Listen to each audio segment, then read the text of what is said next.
Hello दोस्तों, स्वागत है आप सभी का अपना चैनल अंकिता दीदी टीचिंग। तो आज हम पढ़ने वाले हैं नवबोध आदर्श उत्तर नवबोध संभावित प्रश्न पत्र सेट ए लेखा शास्त्र कक्षा 12वीं।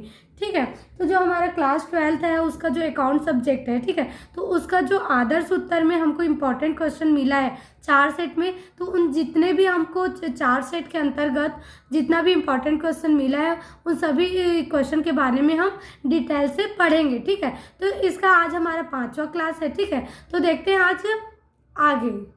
तो आज हम प्रश्न क्रमांक 13 के बारे में पढ़ेंगे। ठीक है, तो देखो मैंने पिछले वीडियो में भी प्रश्न क्रमांक 13 को ही बताया था, और ये जो प्रश्न क्रमांक 13 है ना, वो जो प्रश्न क्रमांक 13 का 8वां क्वेश्चन है वो है। ठीक है, तो देखो प्रश्न क्रमांक 13 है क्या, फाइन आर्ट लिमिटेड ने 10 रुपये प्रति अंश 10,000 अंश जनता को निर्गमित किए, जिनको 4 रुपये आवेदन पर, 3 रुपये आवंटन पर एवं 3 रुपये प्रथम और अंतिम मांग पर देय है। सभी राशि प्राप्त कर ली गई कंपनी की पुस्तकों में पंजी प्रविष्टियां कीजिए। ठीक है, क्वेश्चन को एक बार और रीड करते हैं और इसको आराम से समझते हैं। ठीक है, फिर उसके बाद हम इसको हल करेंगे, है ना। तो देखो क्या बोल रहा है क्वेश्चन, फाइन आर्ट लिमिटेड ने 10 रुपये प्रति अंश 10,000 समता अंश जनता को समता अंश नहीं है ना, केवल अंश जनता को निर्गमित किए। ठीक है, मतलब जो फाइन आर्ट लिमिटेड कंपनी है उसके पास कितना अंश है जी, 10,000 अंश है। ठीक है, और हर एक अंश का मूल्य कितना है, 10 रुपये है। ठीक है, उसको क्या किया, निर्गमित किया, मतलब जनता के पास बेचने के लिए भेजा है। ठीक है, तो जिनको 4 रुपये आवेदन पर, मतलब हमारा जो हर एक अंश का मूल्य कितना है, 10 रुपये है ना, तो उसमें 10 में से जो 4 रुपये है उसकी राशि किस पर मांगा है, आवेदन पर मांगा है। ठीक है, और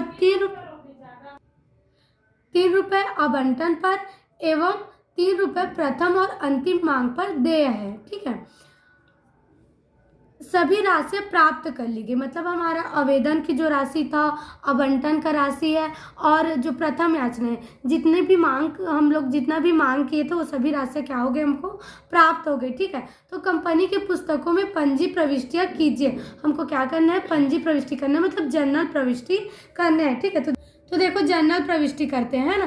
तो जनरल प्रविष्टि के लिए सबसे पहले हमको क्या बनाना पड़ता है, प्रारूप बनाना पड़ता है। तो जनरल प्रविष्टि का जब भी नाम आए तो हमको हमेशा एक ही प्रारूप बनाना रहता है। पहले क्या आएगा, आपका दिनांक आएगा, दूसरा क्या आएगा, विवरण, फिर क्या आता है आपका जी खाता पृष्ठ आता है, फिर क्या आता है आपका विकलन राशि, फिर क्या आता है समाकलन राशि। ठीक है, आवेदन पर कितना प्राप्त हुआ है, 4 रुपये आवेदन पर।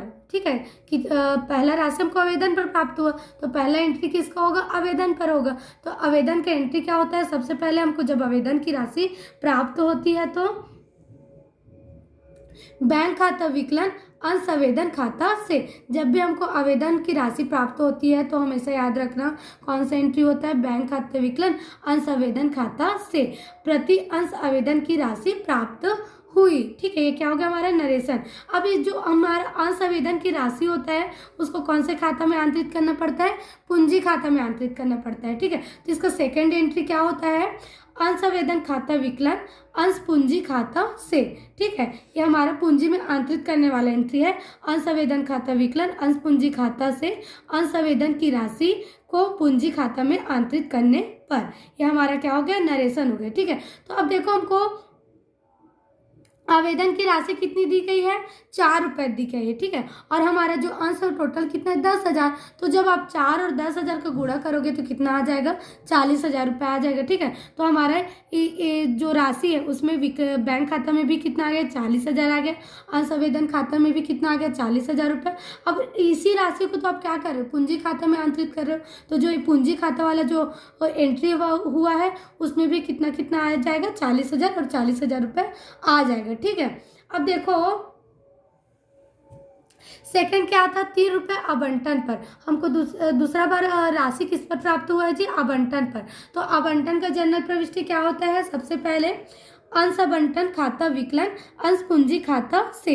जब हमको आवंटन पर राशि प्राप्त होती है तो सबसे पहले कौन सा एंट्री करना पड़ता है, अंश आवंटन खाता विकलन अंश पूंजी खाता से अंश आवंटन की राशि प्राप्य होने पर, मतलब हमको पहला एंट्री में ये बताना होता है कि हमको आवंटन से जो राशि है वो प्राप्त होने वाली है लेकिन अभी तक के प्राप्त नहीं हुआ है, ये बताते हैं पहला एंट्री में। ठीक है, तो ये हो गया। अब इसका सेकंड क्या होगा, जब हमको आवंटन की राशि प्राप्त हो जाती है तो उसका एंट्री क्या होता है, बैंक खाता विकलन अंश आवंटन खाता से।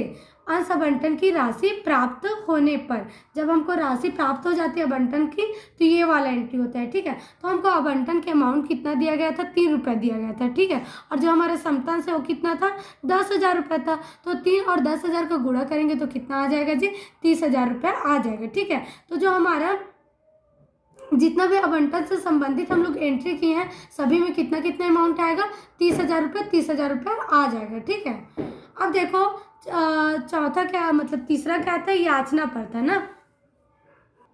तो देखो जो हमारा याचना है ना, याचना में कितना दिया गया है, 3 रुपये प्रथम और अंतिम मांग पर। मतलब हमको प्रथम और अंतिम याचना से कितना रुपये प्राप्त होने वाला है, 3 रुपये प्राप्त होने वाला है। ठीक है, तो इसका जनरल प्रविष्टि कैसे करेंगे, सबसे पहला एंट्री क्या होता है, याचना खाता विकलन अंश पूंजी खाता से अंश याचना की राशि प्राप्य होने पर।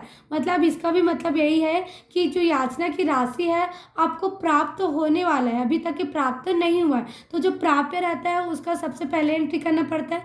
तो इसका एंट्री हो जाएगा याचना खाता विकलन अंश पूंजी खाता से। ठीक है, अब दूसरा, जब हमको सच में इसकी राशि प्राप्त हो जाती है तो इसका दूसरा एंट्री क्या होता है, बैंक खाता विकलन अंश याचना खाता से, या अंश याचना की राशि प्राप्त होने पर।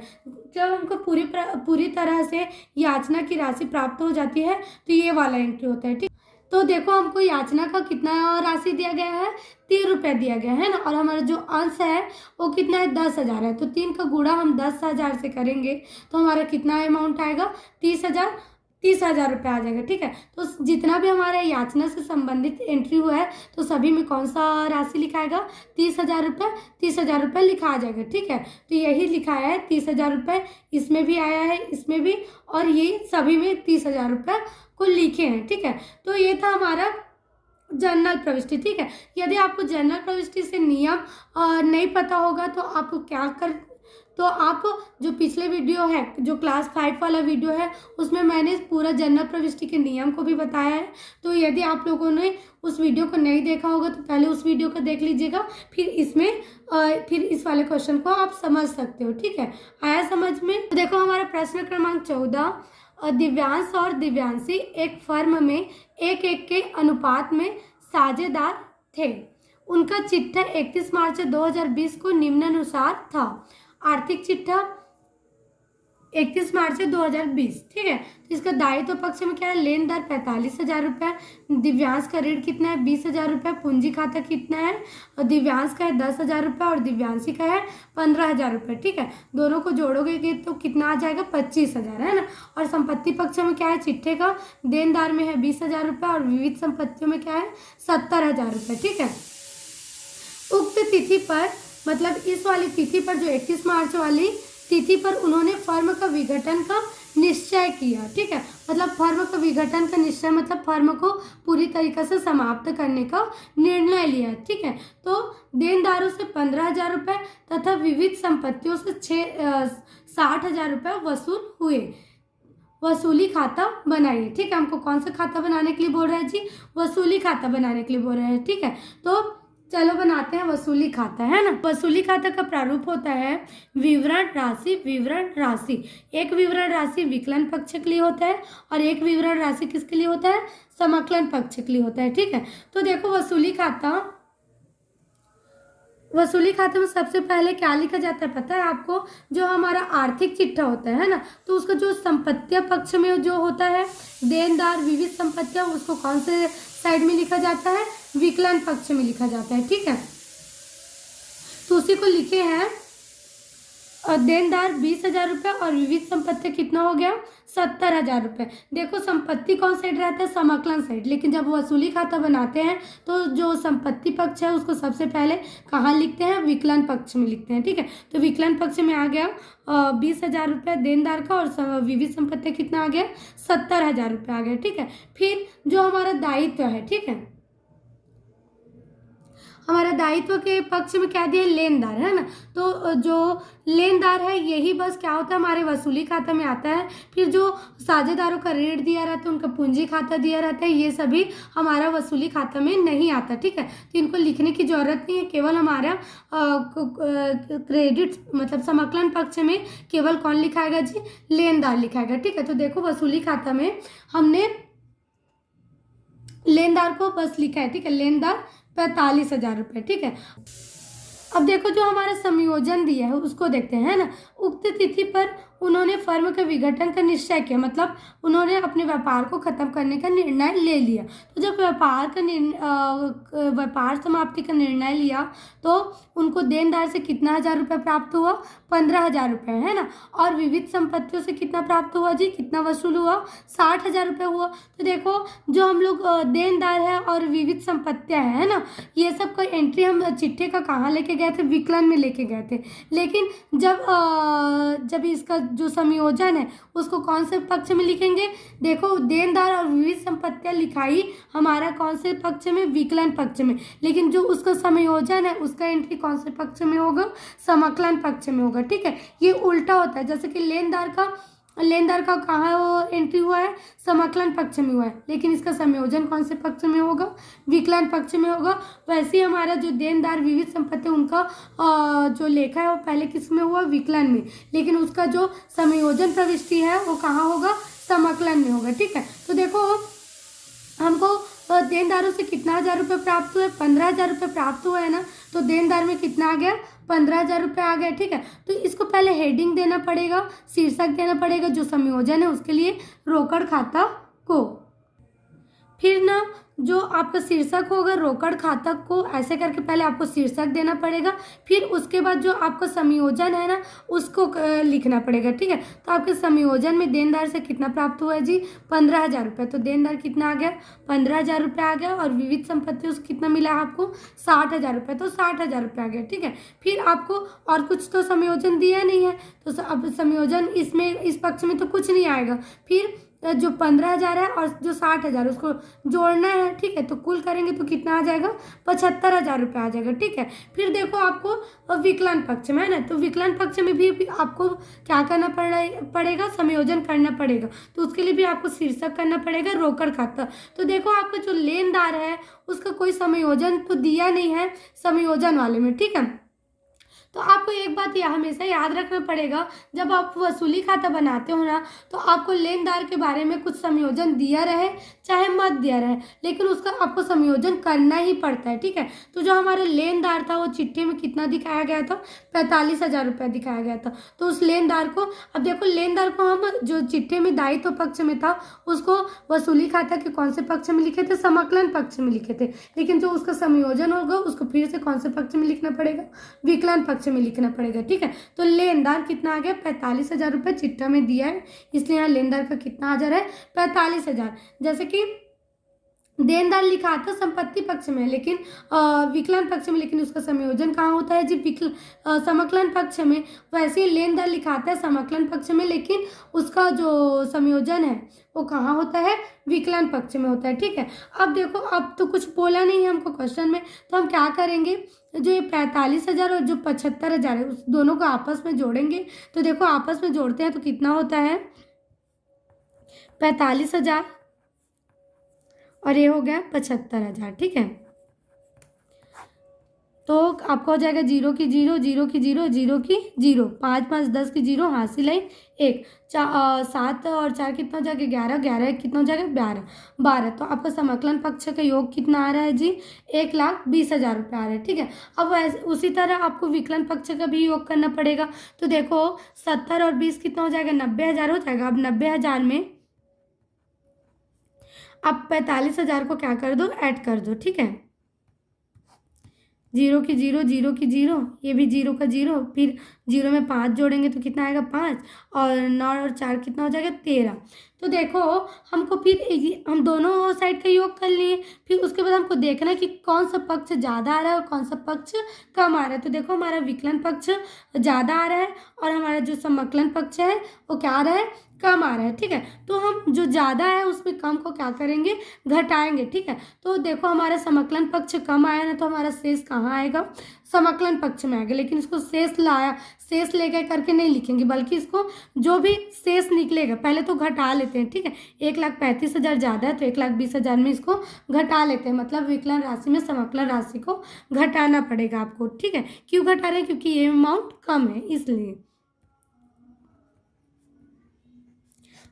तो 0 की 0, 0 की 0, 0 की 0, 5 की 5 हो जाएगा। ठीक है, अब 3 में से 2 गया तो कितना आ गया जी, 1 आ गया, और आपका जो 1 है वो क्या हो गया, कट गया। मतलब आपको शेष कितना लाना पड़ेगा, 15,000 रुपये लाना पड़ेगा। ठीक है, अब देखो ये जो 15,000 रुपये आया है ना आपको, शेष का 15,000 रुपये आया है समाकलन पक्ष के लिए। तो ये जो शेष की राशि है ना, उसको जो साझेदार है उनके बीच में क्या करना पड़ेगा, हमको बांटना पड़ेगा। ठीक है, तो देखो हमारा शेष कितना निकला जी, 15,000 रुपये निकला। ठीक है, अब ये जो 15,000 रुपये आया है उसको हमको दोनों साझेदार में कौन से अनुपात में बांटना है, जो शुरू में दिया है ना,